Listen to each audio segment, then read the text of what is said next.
Motherhood is something that society has always seen as big dream and a big privilege, but also something that is one of the most important parts of the life, especially of a woman. And today we're here to talk about it. Hello, everyone, and welcome to another episode of the Bleeding Metal podcast. My name is Kiki. My pronouns are she, her, and I am child-free by choice, but we are here to talk about this and the concept of motherhood from a feminist women in metal perspective. And for that, my co-founder, co-host, and co-creator of the Bleeding Metal podcast is here to give us her experience. Thank you. That was great. Hi, my name is Pia. My pronouns are also she, her. And as listeners of this podcast might know, I am a mother. I have 2 children. One is almost 3 years old and the other one is 6 months old. So a baby still.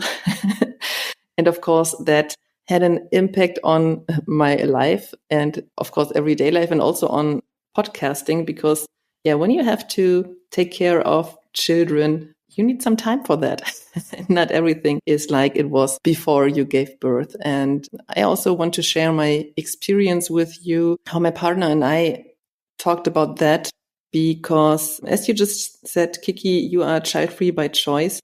And I am a mother by choice because I think it's very important to choose that. Society tells especially young girls that it's their purpose to be a mother. I can remember that I was asked several times by strangers, by family members, by almost everyone, how many children I want to have when I'm older. Yeah.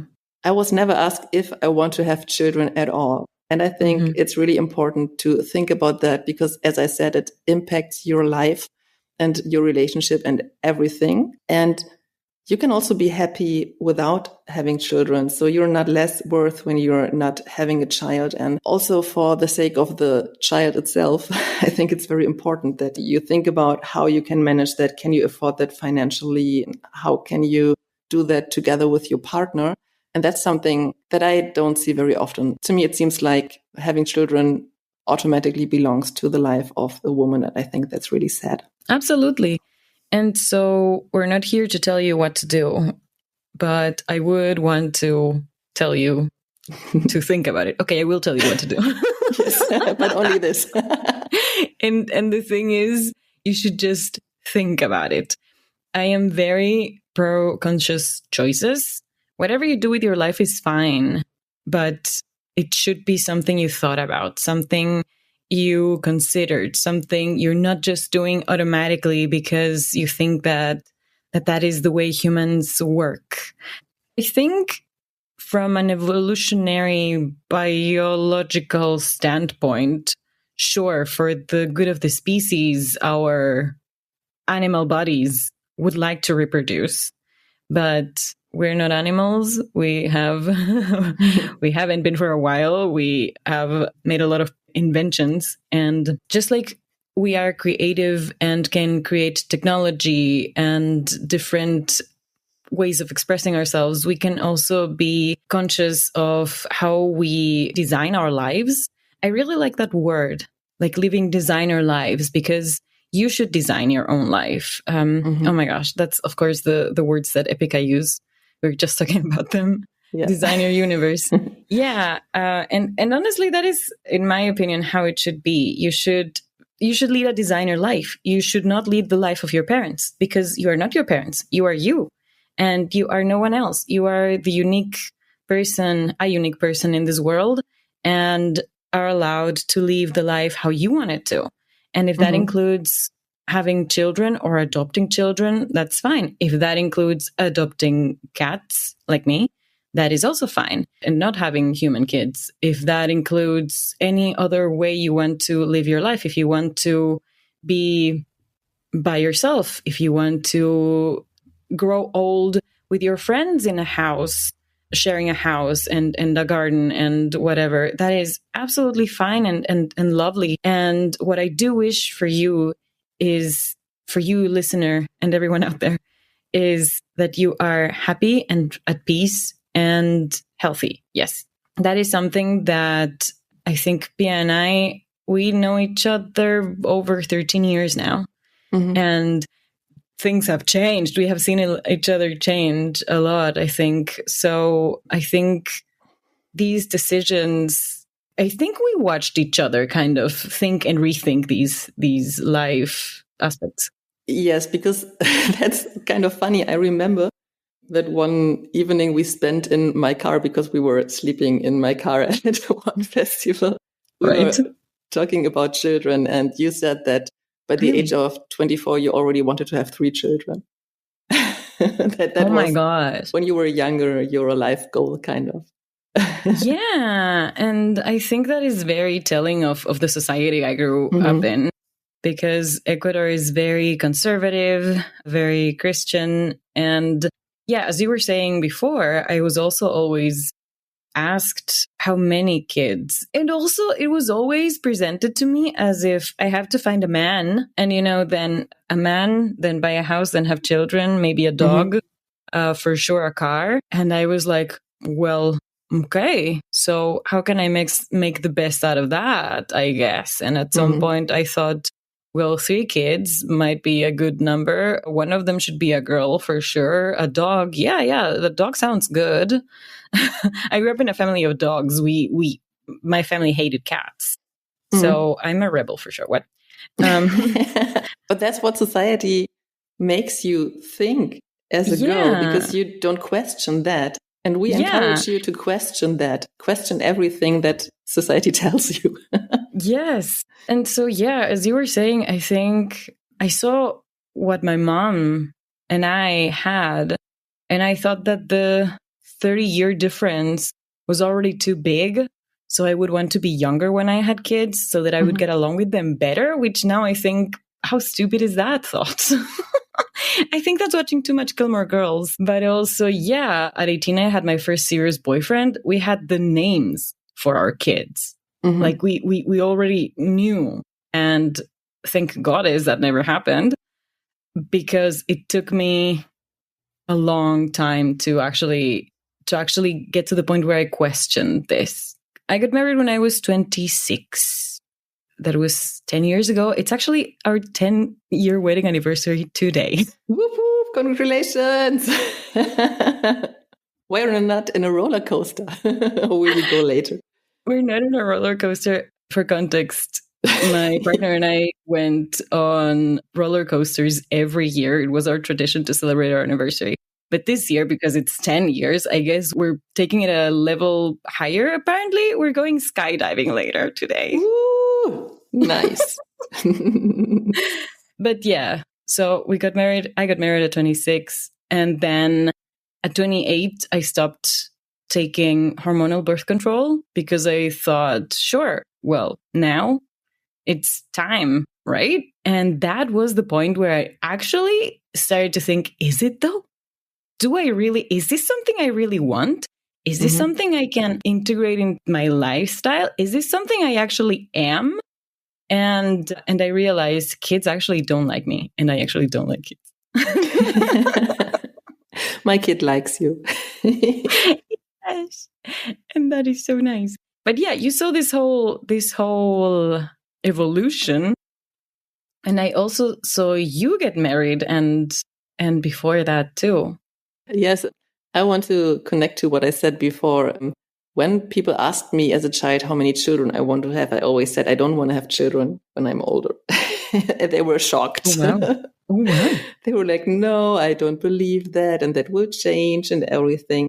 And honestly, that thought that I had back then didn't really change, because if I wouldn't be married to the man that I am married to, when I think about all my ex-boyfriends or all the men that I know, I wouldn't have children with the 99% of them. So the chance that I met him and that we became a couple and everything was really, really low.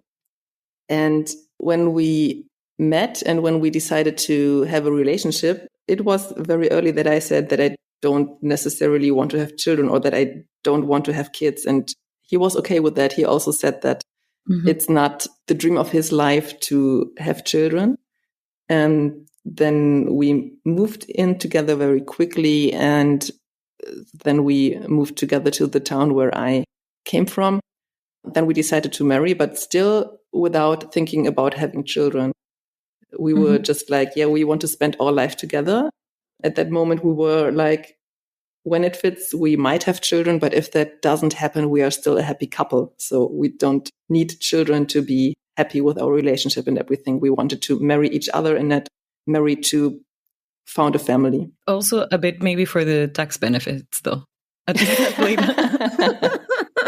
To be honest, it doesn't help us that much. Oh, damn it.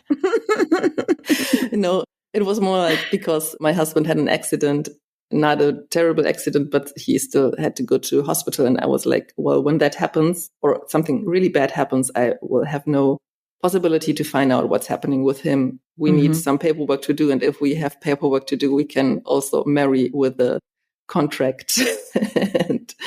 And that's more or less the same. So it's not that romantic still. Yeah, just a little tangent. I think those laws are changing. You can have all of that without marrying, but that's more complicated. Yeah, but also all of like property rights and rights of visitation in hospitals and all of those. And they're also changing into new models of family. So that if you live with extended family, you can also have property rights or insurance, for example, or if you live with your friends, or if you have more than one partner and live with them together or don't live with them together, those laws are kind of changing, and there are political movements that are driving those forces. So that is something that I, as a polyamorous person, really like to hear, that all those traditional models and laws are changing. But yes, sometimes marriage can be a super unromantic thing. It's fine.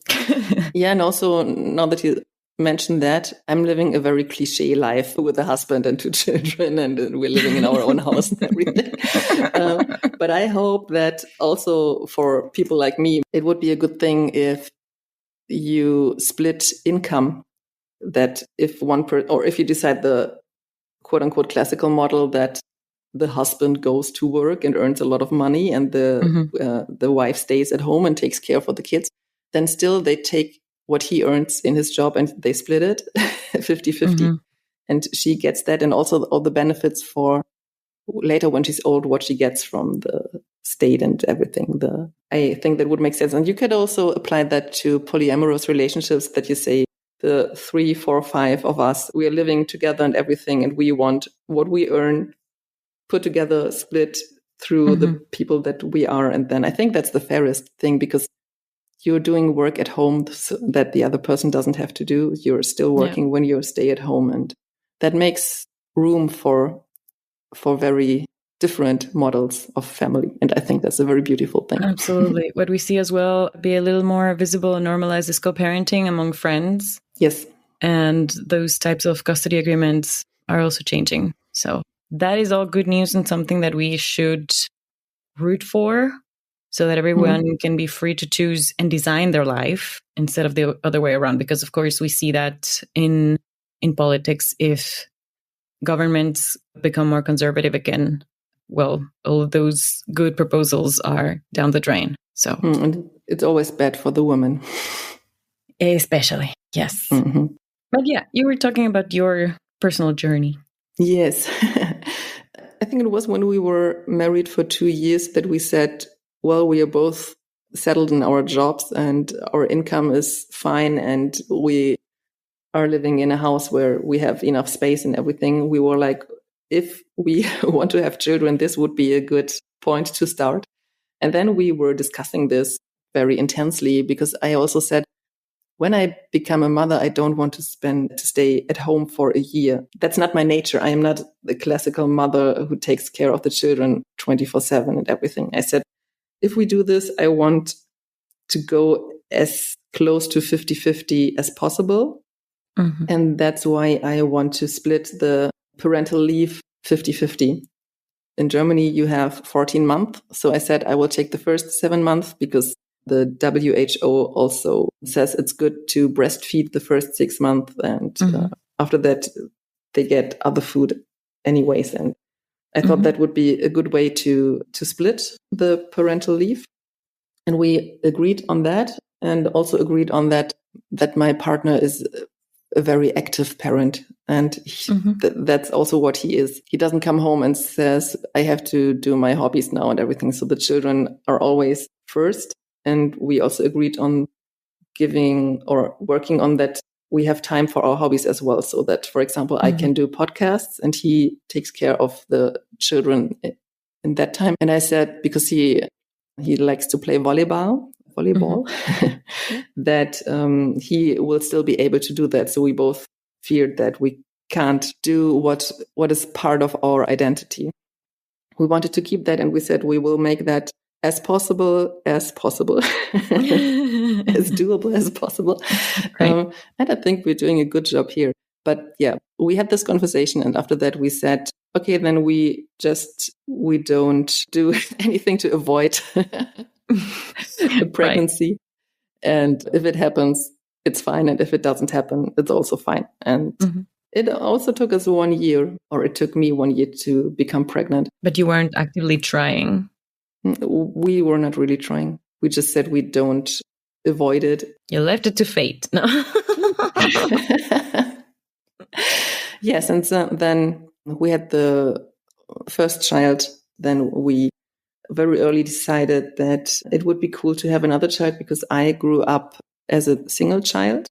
And I always said, I don't want my child to have this situation, because when my parents die, I am more or less alone. So I have my chosen family, my husband and everything, but I don't have a sister or a brother or a sibling. Right. And I think that's very sad, because he has 2 siblings and they are much older than him. So he kind of grew up as a single child. And he said, I would have loved to have someone in my age. So we said that, we wanted another child. And yes, and now we said that, or he already said that he feels like he's too old for another child, because if we would have another child, he would be over 40 years old then. Right. Yeah. And he said that he doesn't want that. And I, of course, accept that. Children are so beautiful creatures, and they really need you as a parent. They can't do anything on their own. And you should be aware of that. You really have to take care of them, because they are also so fragile. That's also the thought that I have with abortion. I don't want someone to be forced to give birth and to be forced to be a mother, because I don't say that you won't love your child then, but children should be loved more than anything else and wanted. Yeah. Yes. That's the most important thing for me. And that's also why I'm really pro-choice. Absolutely. Now, I think that's a good segue to what I was thinking. I think it's very romanticized and idealized, because they just tell you, they give you everything. We have a saying in Spanish which says, well, maybe this is very Ecuadorian. I'm going to say it in very Ecuadorian. Los huevos traen el pan bajo el brazo, which means kids bring bread, which means you shouldn't worry that you aren't wealthy enough to have a child, because when kids arrive, everything arrives with them. You have, I don't know, neighbors, friends, family members give you gifts and maybe even hand-me-downs of child's clothes and all of that. And yes, it is true. And it is really important to have a community. There is also this saying, that every human needs a tribe, or that it takes a tribe to raise a child. Yes. So yeah, all of that is true, but it's still something that should be taken into consideration because it's not only the material resources that a child needs. A child also needs a lot of energy and emotional resources. Yes. And as you were saying, just caring. And that was actually part of me and my partner's decision not to have kids because I realized how much time and energy they need. And I myself have always been very, very open about my dealing with anxiety and depression. And that made me realize that sometimes it's really difficult to even take care of myself, and to have another human depend on me would be a responsibility that I just honestly don't want to deal with. High pressure as well, yeah. Yeah, it's a lot of pressure. My anxiety would constantly tell me that I'm doing something wrong. And I would be, to be honest, because someone told me recently, and I don't remember who it was, but a friend of mine who has kids, they said, as long as you do the best you can't really do everything right. And you will always make mistakes, and you will for sure scar your kid, and they will for sure need therapy when they're adults, which is true. But because we all get traumatized, willingly or not. Of course, no one traumatizes their kid intentionally, but we ourselves have our own traumas and pass them unintentionally along, or clash with other people's. And that is something that I can't. I can't imagine myself doing that. And when I see my parents, like my mom really, really, really wanted to have kids. And both of my parents did the best they could. And I'm really, really grateful for that. I still deal with childhood trauma sometimes. And I'm like, okay, I cannot do this to another human being. So yeah, it's really good to just be a little more open about these things and a little more honest with each other. This is how psyches work. And this is how mental health works. We are all still healing from things from the past, and we are all still inflicting a little bit of hurt, intentionally or not intentionally, on others. And yeah, all of this is very idealized and romanticized, as in just becoming a parent, everything is nice and everything is good. And I think it's important to talk about the other sides, just as it's important to talk about the other sides of childbirth. For example, childbirth is also something that is very romanticized, and I have not much knowledge about it, but as far as I understand, there are hormones that make the childbirth giving person, the birth giver, make them forget the pain of the process of childbirth.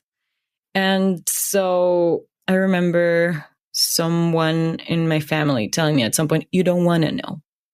And it's like, you don't want to know because I don't want to scare you so that you will want to have a child at some point. And it's like, they don't tell you. So people don't talk about the horrors of childbirth, all of the changes in your body that happen with pregnancy and childbirth, and also not only with your body, but with your mental health as well. Postpartum depression is a big thing that has been gaining a little more visibility in the past few years. And that is, for example, also something that terrified me. Yes, I can understand that. And before we go on to another topic that we wanted to discuss here, I want to add to what you said before, that I also see some kind of beauty in this sentence that children come with bread, because you should not have children because of financial reasons. So if you fear that you can't afford a child, there are the state and everything. There are many institutions who can help you. You can just inform yourself and don't let this part get you away from having children. But it's still good to think about the financials as well. And the other thing is, my children actually healed my childhood trauma. So it can also be that way. Oh, wow. I didn't like to be touched by people at all. There was not that something really bad happened in my childhood. I don't want to go in too much detail here, but That was something that I really, really hated. And when you have children, they, of course, when they are babies and when they are small, they touch you all the time. And that made me able to work on that and to get over my trauma with that. So that can also happen, but don't have children if you just want to have them to heal your childhood trauma. That's not a good idea. No. And what you were just saying, we had this conversation, I think about a year ago, when I told you that I was suffering from tocophobia. And tocophobia is the fear of being pregnant and giving birth. Right. But yeah, still, I have 2 children. When we decided to give it a try with having children, I also said that maybe I'm not able to become pregnant because of this quote unquote disease.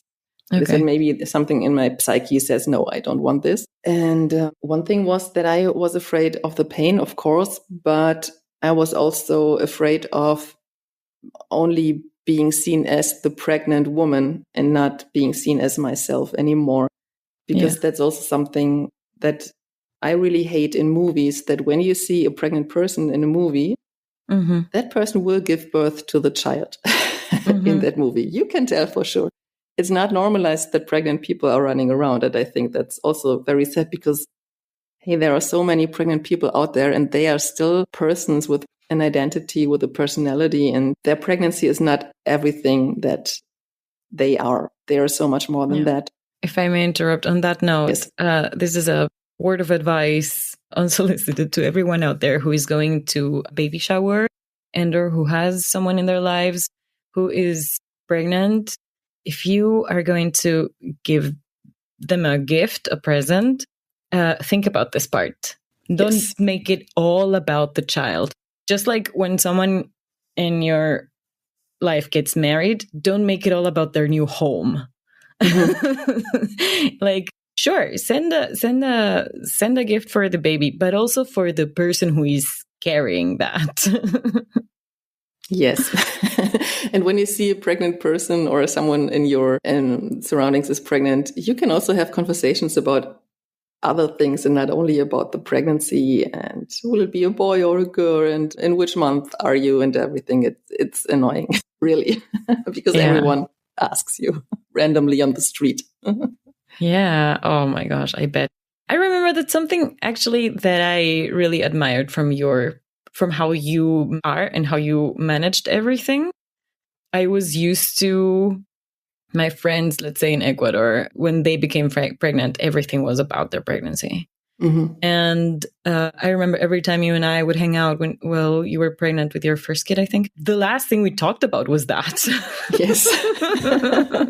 We even went to a festival together while you were pregnant. It was like not the central part of your life. Yes. And that is something really good. That was very refreshing. Yeah, also with my children, we had this episode about identity, and I said that being a mother is part of my identity, but it's not the only thing that I am. And I think it's very important to have something else that you are and you can express yourself with. Maybe podcast, having a band, or painting, or I don't know, have something else, have something for yourself, because one day the children are gone because they are old enough and they get independent more and more anyways. And yeah, you're worth more than just being a mother. That's not all that you should be. If that's all you want to be, go for it. All power to you. But yeah, my recommendation is don't lose yourself because of motherhood. Yeah. Yeah, we were talking about the tocophobia, and as I said before, I didn't like to be touched by other people, especially not strangers. I also feared that many people might touch my belly because that's what people do. Don't do that. The only person who did that, thanks to COVID maybe, was my mother. And then I said, the next time you do that, ask before. I will say yes, but don't do that without asking me. I don't want that. And she was fine with that. She did that later then. Yes, and of course, giving birth, you're completely in a stressful situation with strange people who tell you what to do. And I also had the fear that they might touch me everywhere. but I chose to give birth in the water. And then you are in a bath tube, in a very big bath tube. So that keeps people away from you. And that really helped me. I didn't have pain during birth. I really had a very beautiful birth because I also had very good people around me. And I also told my husband, you don't leave me, you don't go away. And if anybody touches me or everything, you have to stand up for me and to defend me. I was like, okay, I know what I can do. The last thing that I can do is making them sedate me and just cut the child out of me, have a C-section then. And with that thoughts, I was able to give birth and also to have a very good experience with it. Also with my second child, that also was a very good experience. Also without pain, it was just like something inside of you wants to get out of you. So it's a lot of pressure inside your body. And that doesn't feel good at all, but it's also not like I would say I was in big pain, but I heard from others who gave birth that they really had pain because of that. And I can understand that. I'm also a very big person, and I think that made it easier for me as well. So the way you dealt with your phobia of childbirth was preparation, to have every possible scenario, be prepared for everything going wrong, and having the support of your partner to help you through it. That's also what pregnant people should do. They should write down a birth plan. And normally it's more like I have this position, and then if that doesn't work, that position, and then that, and so on. But mine was, how can I escalate this to make people not do something with me that I don't want to, kind of. Right. Yeah. Wow.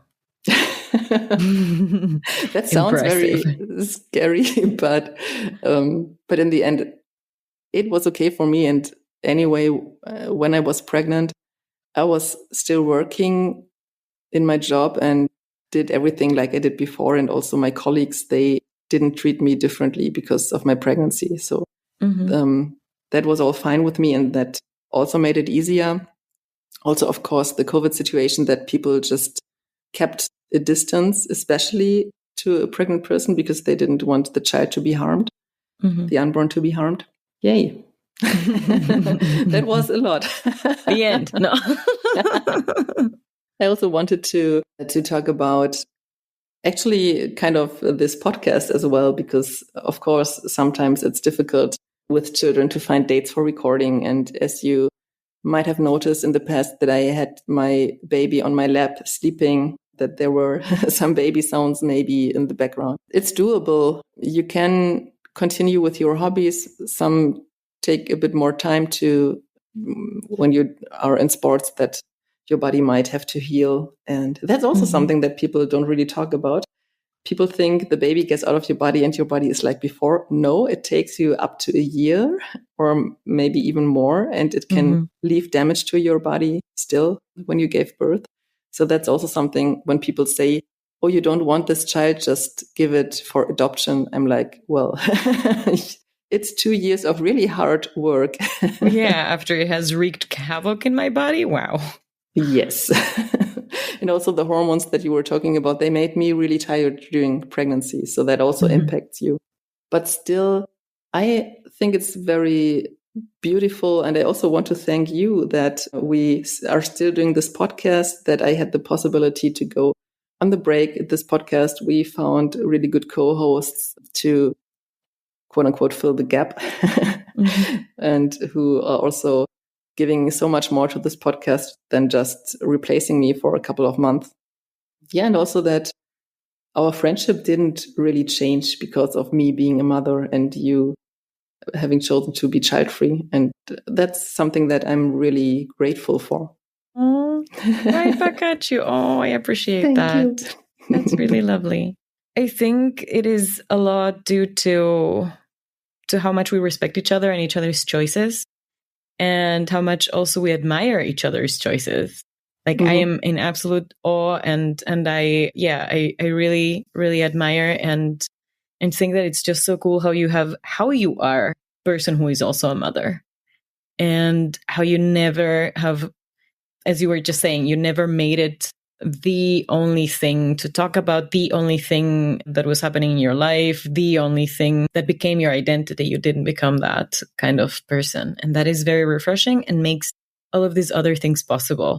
And yeah, I think what you were just saying as well is also important maybe to go into a little bit, because as we were saying, it's very romanticized how the gift of motherhood and the gift of carrying a child, and you should be happy. And not everyone is happy. Not everyone wants that. And that is absolutely fine. And sometimes people realize that too late. Sometimes people realize that and are not taken seriously. Sometimes people don't get a choice. Mm-hmm. And that is why reproductive rights are still very, very important. And reproductive rights, not only in terms of abortion, which is absolutely important, but also in terms of choosing to be child-free and to be taken seriously. Mm-hmm. We had an amazing episode of the podcast a few years ago with the lovely Marnie from We Awake. And we talked about how she always knew that she didn't want to have children and how difficult it was for her to have her tubes tied because she was really young when she started asking her doctors for it. And her story is really interesting, and you should absolutely listen to that. But even I was 35 when my doctor was totally on board. But then when I got to the hospital, they still were like, but you know, there are other types of contraception, right? And I'm like, dude, I know, I've read about all of them. I still want this surgery. Just do it. Yes. And that also shows, you were just talking about respect that we have for each other. And that is also respecting each other's choice in this. And that's something that you should also bring up to every other woman, to respect their choice and not question that all the time. Yeah, exactly. So we will put the link in the description to that episode. That episode has a lot of resources linked as well, so that you can have the information. And that's what takes us to the beginning of this episode. Make conscious choices, make informed choices. Don't think that life is like in the movies and that it's the only choice to be heterosexual, get married, have children. Those are not the only realities in life. Yes. And all lifestyles are just fine and valid. And let's just keep seeing each other for who we are. Yes, and have respect for each other. I want to add, there is something that we did not talk about here because I think both of us don't have enough knowledge and, of course, not the experience. In the past, and maybe still nowadays, there are women who are forced to be sterilized so that people choose for them. They are not allowed to have children. And that's also something that is not okay. Respect less. And even more than that, I don't even have words for that you reject someone, that you say you are not allowed to have children. I just wanted to mention that, to have it as a part of this episode. I just wanted to mention that. True, very important. That was everything that I had in my thoughts that I wanted to share with you. Thank you for listening. People out there, follow us on social media. We are mostly active on Instagram, and you can also find us at Bleeding Metal Pod. You can find Kiki at KikiGG87, and you find me at Power_Pia. Yes. Thank you so much for the conversation as well. Yes. Thank you. See you next time, everyone. Bye-bye.